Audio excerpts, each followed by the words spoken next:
17일 말씀입니다. 오늘 말씀의 제목은 믿음은 방패입니다입니다. 믿음은 방패입니다. 성경 구절입니다. 그러므로 하나님의 전신갑주를 취하라. 이는 악한 날에 너희가 능히 대적하고 모든 일을 행한 후에 서기 위함이라. 그런즉 서서 진리로 너희 허리띠를 띠고 의의 호신경을 붙이고 평안의 복음이 준비한 것으로 신을 신고 모든 것 위에 믿음의 방패를 가지고 이로써 능히 악한 자의 모든 불화살을 소멸하고. 에베소서 6장 13절로 16절입니다. 사도 바울은 우리에게 전신갑주를 입으라고 조언하고 있습니다. 전신갑주에서 성령의 검, 하나님의 말씀을 빼고는 모두 방어 무기인 것을 알 수 있습니다. 그런데 그 중에서도 가장 적극적인 방어 무기는 바로 믿음입니다.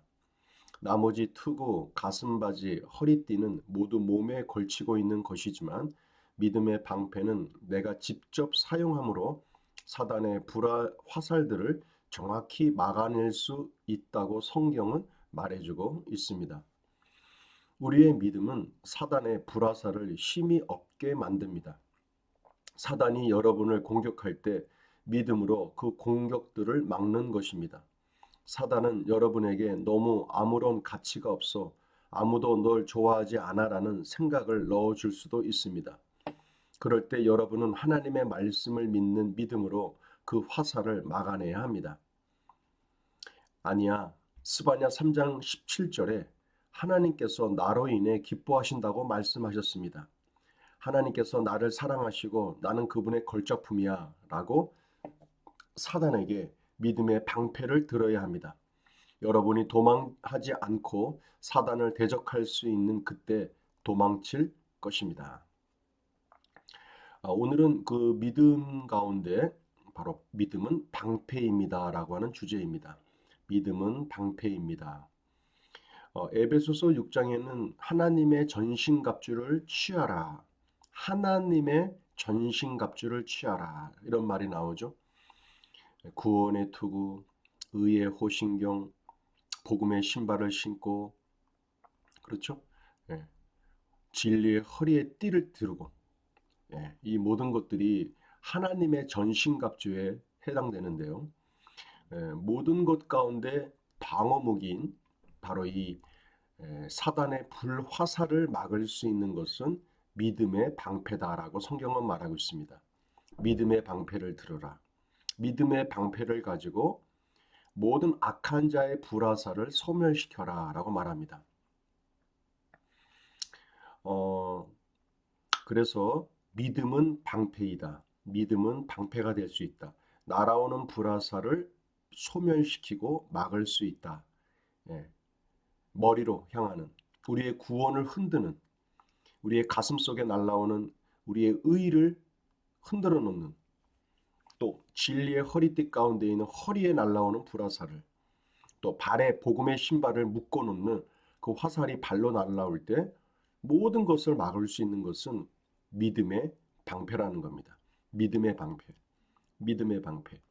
하나님의 말씀이 우리에게 주어졌어도 그것을 우리가 들어야 합니다.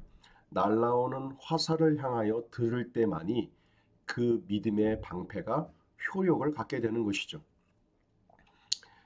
믿음의 방패를 들어서 날아오는 화살을 향하여 막는 것은 나의 의지가 필요합니다. 그 이후부터 그 믿음의 역사가 나타나게 될 것입니다. 사단의 계략이 우리의 심령으로 나의 생각으로 계속 파고 들어옵니다. 그럴 때마다 우리가 말씀으로 대적해야겠죠. 여기서는 스바냐 3장 17절 말씀을 인용해서 얘기합니다. 나에 대한 불신과 나에 대한 혐오감, 뭐 너는 가치가 없어, 아무도 널 좋아하지 않아, 너는 무가치한 자야, 이렇게 사단이 내 마음과 내 생각 가운데 파고 들어올 때 우리가 어떤 말씀으로 대적합니까? 여기 본문에 보니까 스바냐 3장 17절 말씀에 아니야, 하나님이 나를 영원토록 사랑하신다고 그랬어. 하나님은 나는 그분의 걸작품이라고 하나님 말씀하셨어. 그렇게 우리의 생각을 새롭게 하고 변화되는 그 순간이 믿음의 방패를 사용하고 있는 시간이 되는 것입니다. 우리가 하루 동안에 생각하는 것이 수만 가지가 있죠. 그래서 사단은 우리의 생각 가운데 파고 들어오고 우리의 미스미디어, TV나 인터넷이나 유튜브나 PC 이런 컴퓨터를 통해서 우리가 보여지고 있는 것들을 우리의 시각을 통해서 우리의 내면 가운데 파고 들어옵니다. 새로운 정보들로 성경 말씀과는 반대되는 새로운 지식과 정보들로 우리에게 계속 파고 들어옵니다. 그것이 결코 우리에게 덕이 되지 아니하고 우리의 영혼 가운데 우리의 영혼을 살찌우는 건강한 음식이 될 수는 없습니다.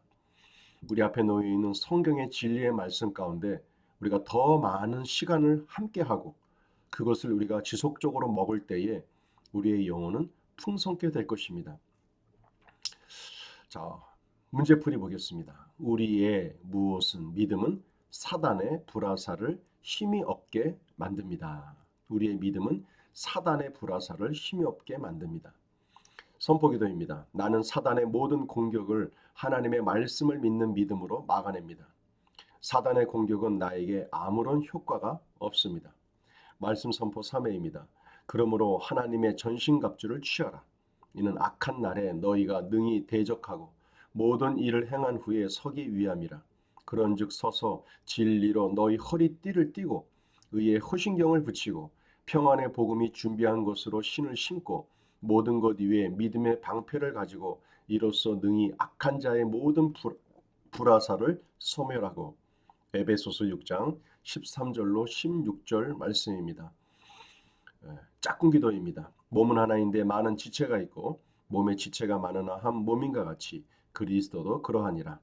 고린도전서 12장 12절입니다. 오늘도 10월달 맺어진 짝꿍들을 위해서 내 자신만을 위한 기도가 아닌 타인을 위한 기도로 짝꿍 기도로 함께 하시길 바랍니다. 말씀 적용입니다. 오늘은 믿음은 방패이다. 오늘은 믿음은 방패와 같은 역할을 하고 있다. 이 부분을 배웠습니다. 우리가 하루에도 수만 가지의 생각과 마음으로 살아가고 있는 우리들입니다. 진리가 아닌 모든 것들을, 말씀이 아닌 모든 것들을 믿음의 방패를 들어서 우리가 방어를 해야 합니다. 말씀 속에서 진리 가운데 우리가 온전히 마음을 새롭게 하고 생각을 새롭게 할 때 믿음의 방패는 승리하게 될 것이고 진리의 말씀에 합당한 열매들이 우리의 삶 속에서 나타나게 될 것입니다. 오늘도 우리에게 좋은 일이 생깁니다. 성령의 인도하심에 따라 믿음의 역사가 나타날 것입니다. 믿음의 방패를 통하여 넉넉히 승리하시는 복된 하루가 되시기를 바랍니다. 수고하셨습니다.